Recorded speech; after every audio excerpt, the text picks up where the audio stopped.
নমস্কাৰ, মোৰ নাম শ্ৰী দাস। মই খাজানবাৰ ট্ৰাইবেল হায়াৰ ছেকেণ্ডেৰী স্কুলৰ এগৰাকী দশম শ্ৰেণীৰ ছাত্ৰ। নমস্কাৰ, মোৰ নাম শ্ৰীমতী তৃষ্ণা বৰা। নমস্কাৰ, মোৰ নাম শ্ৰীমতী জ্যোতি দাস।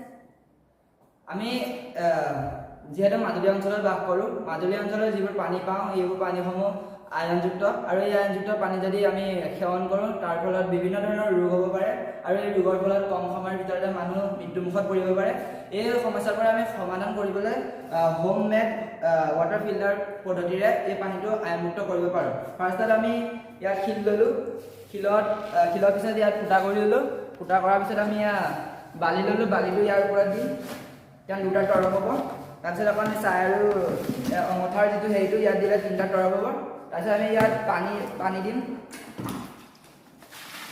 পানী দিয়াৰ পিছত এই পানীটো নিগৰি আমাৰ যিটো নেক্সট মানে আইৰণযুক্ত পানী ইয়াত জমা হ'ব, আৰু এইটো পদ্ধতি অৱলম্বন কৰিলে আমাৰ প্ৰতিখন মাজুলীত বাস কৰা গাঁৱৰ মানে মানুহসমূহ বেমাৰৰ পৰা মুক্ত হ'ব পাৰিব।